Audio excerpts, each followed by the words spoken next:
მოგესალმებით ქალბატონებო და ბატონებო. საფინანსო საბიუჯეტო კომიტეტს quorum-ი გვაქვს. დღის წესრიგი დარიგებულია, თუ რაიმე შენიშვნა არ არის, დავამტკიცოთ. დღეს ჩვენ პირველ საკითხზე, მხოლოდ პირველ საკითხზე გვაქვს ერთობლივი სხდომა ევროინტეგრაციის კომიტეტთან.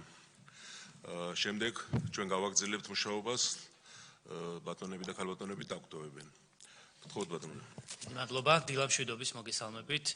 იგივე საკითხი გვაქვს ჩვენც, ამ შემთხვევაში საქართველოს მთავრობის მიერ საკანონმდებლო ინიციატივის წესით წარმოდგენილი კანონპროექტი ფულის გათეთრებისა და ტერორიზმის დაფინანსების აღკვეთის ხელშეწყობის შესახებ. ამ კანონში ცვლილების თაობაზე გთხოვთ, თუ რაიმე კომენტარი არა გვაქვს.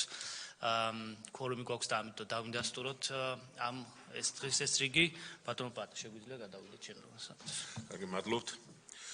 ესე იგი, პირველი საკითხი, საქართველოს მთავრობის მიერ საკანონმდებლო ინიციატივის წესით წარმოდგენილი კანონპროექტი ფულის გათეთრებისა და ტერორიზმის დაფინანსების აღკვეთის ხელშეწყობის შესახებ საქართველოს კანონში ცვლილების შეტანის თაობაზე. მოხსენებელი საქართველოს მთავრობის საპარლამენტო მდივანი ბატონი ვახტანგ ბაჩიაშვილი. გთხოვთ ბატონო ვახტანგ.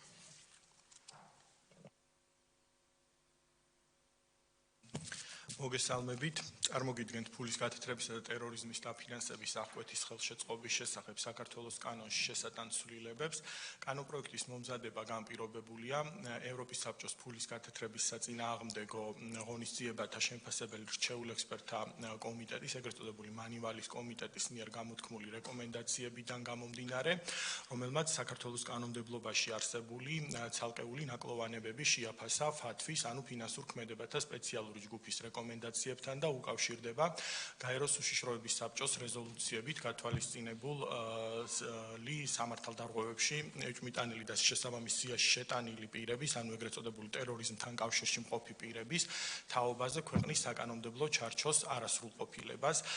ფულის გათეთრება და ტერორიზმის დაფინანსება, კონკრეტულად მის წინააღმდეგ ბრძოლა გახლავთ ამ კანონის რეგულირების სფერო. კანონით განსაზღვრულია მთელი რიგი სახელმწიფო უწყებები, ასევე კერძო ორგანიზაციები, რომლებიც ჩართული არიან ამ ღონისძიებების პრევენციაში. ეს გახლავთ საზედამხედველო ორგანოები, სახელმწიფო ორგანოების სახით ანგარიშვალდებული პირები, ანუ პირები, რომელთანაც შესაძლებელია საქმიანი ურთიერთობა შეხება ჰქონდეთ ფულის გათეთრებასა და ტერორიზმთან კავშირში მყოფ პირებს და მათი მომსახურების მიღებისას მნიშვნელოვანია, რომ ამის პრევენცია და შესაბამისი შეტყობინება მოხდეს. ყველაფერ ამის კოორდინირებას კი ახორციელებს ფინანსური მონიტორინგის სამსახური, რომელიც საბოლოო, ანუ ანგარიშვალდებული ორგანო და საერთაშორისო ორგანიზაციებთან პასუხისმგებელი ორგანოც არის ამ ღონისძიებების განხორციელებაზე.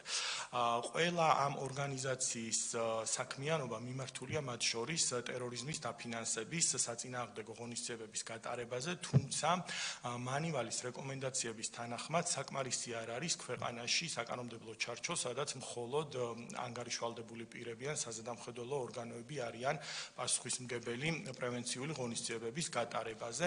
რეკომენდაციის და უფრო კონკრეტულად ამ FATF-ის რეკომენდაციის მეთოდოლოგიის სახელმძღვანელოს შესაბამისად ითვლება, რომ ყველა ფიზიკური და იურიდიული პირი, რომელიც იმყოფება კონკრეტული სახელმწიფოს ტერიტორიაზე, იქნება ის მისი მოქალაქე თუ იმ ტერიტორიაზე მყოფი პირი, ვალდებულია არ შეუწყოს ხელი ტერორიზმის დაფინანსებაში თან კავშირში მყოფ პირს იმგვარად, რომ მისთვის ხელმისაწვდომი გახადოს რაიმე ქონება, ან დადოს მასთან კონკრეტული გარიგება, ისევე როგორც არ ისარგებლოს მისი ქონებით და ამით არ შეუქმნას შესაბამისი სარგებელი.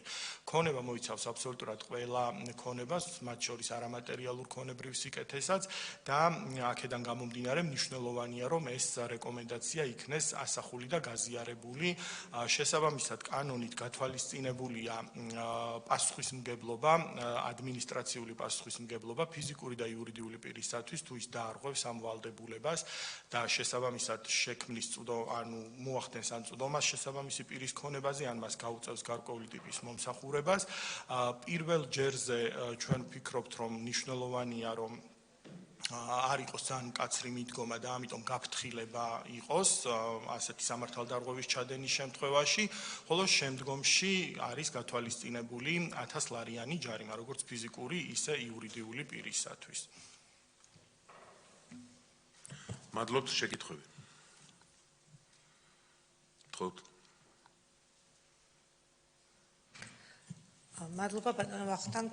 ნამდვილად ძალიან მნიშვნელოვანი საკანონმდებლო ცვლილებებია, მოგეხსენებათ, ჩვენი ქვეყანა ბოლო პერიოდის განმავლობაში განსაკუთრებულად მომეტებული საფრთხეების ქვეშ არის და ფულის გათეთრების წინააღმდეგ ბრძოლა და აგრეთვე ტერორიზმის დაფინანსების წინააღმდეგ ბრძოლა ერთ-ერთი მნიშვნელოვანი ნაბიჯია ის, რაც საქართველოს ამ ბოლო წლებში გააძლიერა და როგორც ხედავთ, ეს ის საკითხებია, რასაც მსოფლიო განსაკუთრებულ ყურადღებას აქცევს.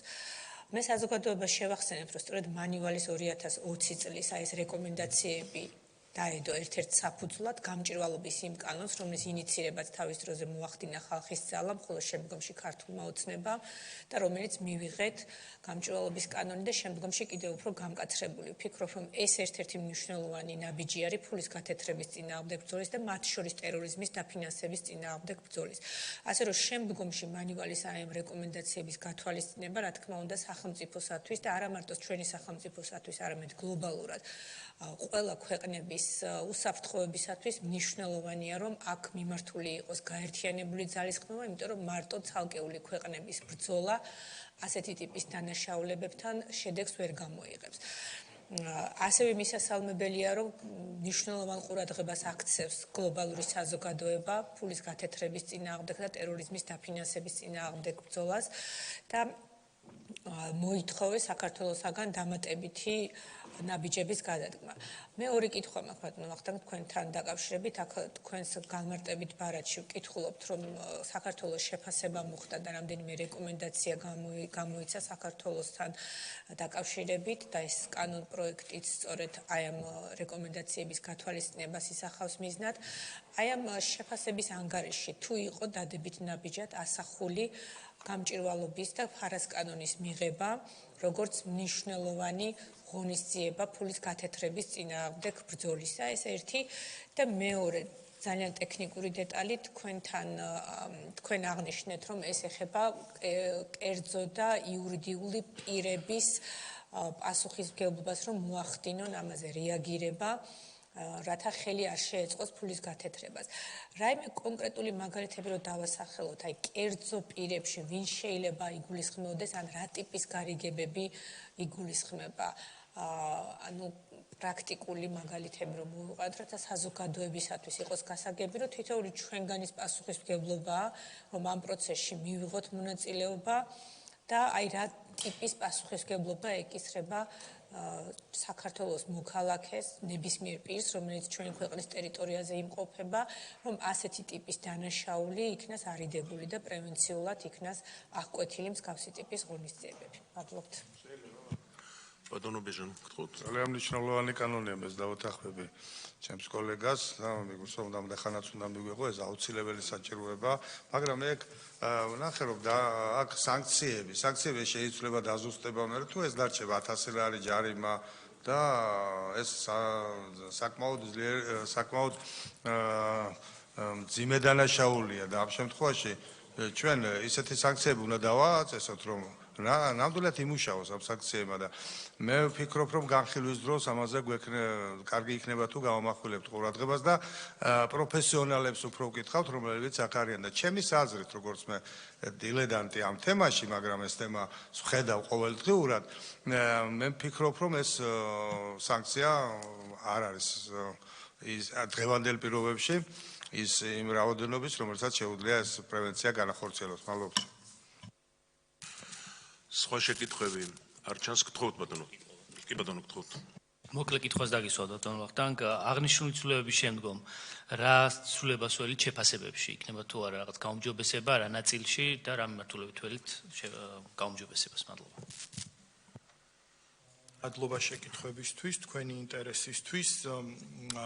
ეს რეკომენდაციები შემუშავებულია 2020 წლის მანივალის ექსპერტთა ჯგუფის პლენარულ სესიაზე შესაბამისად ის კანონპროექტები, რომელზეც თქვენი საუბრეთ, იგივე ფარა თუ გამჭვირვალობის კანონი ამ ეტაპზე არ იგეგმებოდა შესაბამისად ეს შეფასება ამ ნაწილის არ არის. 2020 წლიდან დაწყებული რეკომენდაციები სრულდება საქართველოს მიერ ეტაპობრივად იმ იმიტომ რომ ის მექანიზმი, რომელიც დაინერგება, იყოს ეფექტური. წინა სესიაზე ჩვენ საგაზაფხულო სესიაზე გქონდა წარმოდგენილი ცვლილებები, რომელიც შეეხებოდა საეჭვო გარიგებების შეფასებას საჯარო რეესტრის ეროვნულ სააგენტოში და ამ საეჭვოების კრიტერიუმების დადგენას, რომ მომხდარიყო შესაბამისად ამგვარი გარიგებების რეგისტრაციის თავიდან არიგდება კონკრეტულად ფულის გათეთრების კანონთან მიმართებაში. ამ რეკომენდაციის შესრულება ყველაზე ბოლოს იმიტომ გადავწყვიტეთ, რომ ეხება პრაქტიკულად საზოგადოების ფართო ფენას. თუ აქამდე კანონის აღსრულებაში ჩართული იყო მეტნაკლებად ორგანიზაციული წარმონაქმნები, იქნებოდა ეს კომერციული ბანკები, ვთქვათ, ნოტარიუსები, სახელმწიფო სტრუქტურები, ფინანსთა სამინისტრო, იუსტიციის სამინისტრო, დღესდღეობით კანონის აღსრულებაზე პასუხისმგებელი ხდება ფიზიკური და იურიდიული პირი და ამისათვის საჭირო იყო, რომ შესაბამისი საგანმანათლებლო საქმიანობაც განხორციელებულიყო, ასევე შესაბამის ფიზიკურ და იურიდიულ პირებსაც წვდომა ჰქონოდათ ინფორმაციაზე. ამ პირთა სია იმის მიუხედავად, რომ გაეროს ოფიციალურ საიტზე ქვეყნდება და ყოველდღიურად ახლდება, მაინც გადმოტანილია ფინანსური მონიტორინგის სამსახურის შესაბამის ვებგვერდზე და გარდა ამისა ისინი არიან იუსტიციის სამინისტროს აღსრულების სააგენტოს მოვალეთა რეესტრში შეტანილები, რომ მეტნაკლებად ან პენეტრაცია საზოგადოებაში დიდი იყოს და მოქალაქეებს ჰქონდეთ წვდომა ამ ინფორმაციაზე, რომ ასეთ ადამიანებთან გარიგების დამყარების წინ, ანუ რაღაცა ტიპის ეჭვის წარმოშობის შემთხვევაში გარიგების დადების წინ შესაძლებელი იყოს მათი გადამოწმება და იდენტიფიკაცია. კერძო პირი შეიძლება იყოს ნებისმიერ ფიზიკური და იურიდიული პირი, აქედან გამომდინარე, კონკრეტულად რეგისტრირებადი გარიგებების შემთხვევაში ნაკლებად პრობლემურია ეს საკითხი, იმიტომ რომ ამ შემთხვევაში ერთვება ანგარიშვალდებული პირი, იქნება ნოტარიუსი ეს თუ საჯარო რეესტრის ეროვნული სააგენტო, რომელსაც ისედაც ავალია კანონის აღსრულებაში მონაწილეობის მიღება. ამ შემთხვევაში საუბარია ისეთ გარიგებებზე, რომლებიც შეიძლება რეგისტრაციას არ ექვემდებარებოდეს. პირობითად არის მაგალითად შესაძლებელია იყოს შემთხვევა, როდესაც ფართის დაქირავება ხდება ისე, რომ მისი საჯარო რეესტრში რეგისტრირება არ ხდება და ამ შემთხვევაში ეს არის კარგი გზა, რათა ფულიც გათეთრდეს და ტერორიზმის დაფინანსებაც მოხდეს, ანუ ამით მოზიდული სახსრები მოხმარდეს ტერორიზმის დაფინანსებას. სწორედ ამის პრევენციას ემსახურება, რომ შესაბამისი მექანიზმები იყოს გათვალისწინებული. სანქციებთან დაკავშირებით ბატონი ბეჟანის კითხვა. აი სანქციები არის სწორედ ამ გარემოებიდან გამომდინარე, რომ მოქალაქეს რამდენად ექნება ინფორმაცია, რომ პირთან ვისთანაც აფორმებს გარიგებას აქვს კავშირი თუ არა ტერორიზმთან, ყველაზე ესეთი მნიშვნელოვანი, შეიძლება ითქვას მეტად სამსჯელო საკითხიც.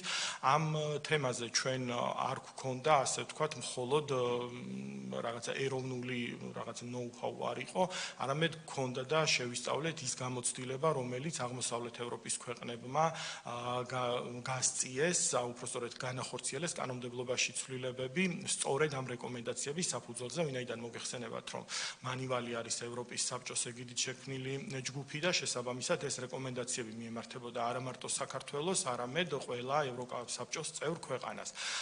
შეიძლება დაგეთანხმებით იმაში, რომ ამ გამოცდილებიდან გამომდინარე ყველაზე ლიბერალური ჩვენი მიდგომაა, იმიტომ რომ ბევრ ქვეყანაში არის მხოლოდ სისხლის სამართლებრივი პასუხისმგებლობა ასეთი კავშირის დამყარებისათვის, არის ქვეყნები, სადაც შერეულია, ანუ არის ჯერ ადმინისტრაციული პასუხისმგებლობა, შემდგომში სისხლის სამართლებრივი პასუხისმგებლობა და ადმინისტრაციული პასუხისმგებლობაც გამონაკლის ქვეყნებშია, სადაც მხოლოდ ადმინისტრაციული პასუხისმგებლობით სრულდება. ამ შემთხვევაში ჩვენ მიჯნავთ ერთმანეთისაგან წინასწარი შეცნობით ტერორიზმის დაფინანსებას და წინასწარი შეცნობის გარეშე ტერორიზმის დაფინანსებას. წინასწარი შეცნობით ტერორიზმის დაფინანსებას სისხლის სამართლის კოდექსით ისედაც წარმოადგენს დასჯად ქმედებას, შესაბამისად ამ მიმართულებით ცვლილება არ ხორციელდება, მაგრამ ისევ იმ გარემოების გათვალისწინებით, რომ შეიძლება საზოგადოებაში არ იყოს, ასე ვთქვათ, საკმარისი ინფორმაცია იმასთან დაკავშირებით, როგორ მოვიძიოთ ეს პირები, ან როგორ გავიგოთ მათ შესახებ ინფორმაცია, ვარჩიეთ, რომ პირველ ეტაპზე ყოფილიყო გაფრთხილება ამ ადამიანის და მეორე ეტაპზე ჯარიმა 1000 ლარის ოდენობით. Onda ეს მეორდება ყოველ კონკრეტული ასეთი გარიგების დამყარებისას, ასეთი გარიგების დადებისას, ანუ ერთჯერ გარიგების დადება და შემდგომში მისი გათავისუფლება არ მოხდება. შეფასებებთან დაკავშირებით ბატონი ლევანის შეკითხვა შეფასებებიდან გამომდინარე, საქართველოს ამჟამად იმყოფება FATF-ის სტანდარტებთან შესაბამისობის გაუმჯობესების პროცედურებში. კონკრეტულად აი ამ მე-6 რეკომენდაციის, ანუ ამ კანონით განსაზღვრული ცვლილების საქართველოს კანონმდებლობაში არარსებობის გამო ეს ნიშნავს იმას, რომ შეფასება, ანუ საქართველოს შესაბამისი სისტემა, ფულის გათეთრების სისტემა სრულად არ არის შესაბამისი საერთაშორისო სტანდარტებთან. ეს არის ის მნიშვნელოვანი რეკომენდაცია, რომელსაც თვითონ შესაბამის ექსპერტებთან კონსულტაციის შედეგად ჩვენი ფინანსური მონიტორინგის სამსახური მოელის და მოველით, რომ იქნება მნიშვნელოვნად აწეული საქართველოს რეიტინგი ამ მიმართულებით. დაჩქარებული ცვლილების მიზანიც სწორედ ეს გახლავთ, რომ მიმდინარე წლის 15 დეკემბერს იგეგმება მანივალის მომდევნო სესია, 15 დეკემბრისთვის უკვე უნდა ეს კანონპროექტი ნათარგმნი წარედგინოს როგორც მანივალის სამდივნოს, ისე წევრ ქვეყნებს, რომ მათ შესაბამის კომენტარის გაკეთება შეეძლოთ და ჩვენი მოლოდინია ამ შემთხვევაში, რომ საქართველოს რეიტინგი ამ ცვლილების მიღების შემდეგ მნიშვნელოვნად აიღებს, იმიტომ რომ ყველაზე რთულად შესასრულებელი რეკომენდაცია ეს იყო და პრაქტიკულად ყველაზე ბოლოსკენ, ასე ვთქვათ, ღონისძიებების გატარების შემდეგ, ადეკვატური ღონისძიებების გატარების შემდეგ გადავწყვიტეთ მის საქართველოს კანონმდებლობაში ასახვა. გადავდივართ დაზუსტებებზე, ბატონი მეჟანი. აქ თქვენ გააჟღერეთ, რომ ეს მაგალითად შეიძლება იყოს ბინის გაქირება, რომელიც იქიდან აღებული ფული ხმარდებოდეს სამს, ხო? აქ გამიჯვნა უნდა იყოს, როგორ უნდა გამიჯნოთ? შეიძლება საქართველოს მოქალაქე თუ არა საქართველოს მოქალაქე, რომელსაც აქ უძრავი ქონება, იმ შეიძლება აქირავდეს და მართლა არ ქონდეს რეგისტრირებული საჯარო რეესტრში. და იმისი ფული მან საერთოდ არ იცოდეს ეს აღებული თანხა სად მიდის რა. ანუ შეიძლება საერთოდ არ იცოდეს ამ თემასთან დაკავშირებით, არავით ეს ითვლება, მაშინ ხო არ ჩაითვლება, როგორ ხდება ამის გამიჯვნა რა. მე მაგალითად ავიღე თანხა და ვიღაცა სხვა რაღაცას მივეცია რაღაც ამის გამიჯვნა როგორ შეიძლება. ძალიან ბევრია ასეთი, რომელიც შეიძლება გააქირავო და რეგისტრაციაში არ არის საჯარო რეესტრში. ამ მიმართულებით მაინტერესებს თქვენი განმარტება. სხვა დაზუსტება არ არის, გთხოვთ უპასუხოთ. ზოგადად როგორც რეკომენდაცია, ისე მის განმარტება არის საკმაოდ მკაცრი ამ შემთხვევაში ასეთ გარიგებების მიმართ და ასეთ გარიგებებში მონაწილე პირების მიმართ. ეს გულისხმობს იმას, რომ როგორც პირდაპირ, ასე ირიბი თვალსაზრისით დაკავშირებულ პირთან დადებული გარიგება განიხილება ამ შემთხვევაში როგორც გარიგება, რომელიც ტერორიზმის დაფინანსებისკენ არის მიმართული.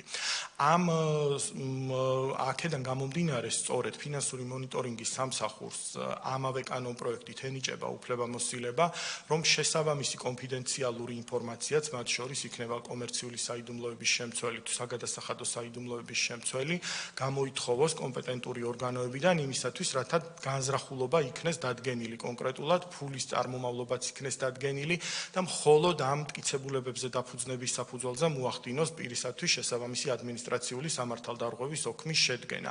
ანუ ამ თვალსაზრისით სრულყოფილად უნდა იქნეს დოკუმენტაცია შესწავლილი და ფინანსური მონიტორინგის სამსახურიც ამ უფლებამოსილებას მხოლოდ ამ შესწავლის შემდეგ განახორციელებს. კოლეგო, აი გამონაკლის სახით ბატონო ილია, გთხოვთ ოღონ მოკლედ. დიდი მადლობა ბატონ თავმჯდომარე. მოგესალმებით ბატონო, მადლობა.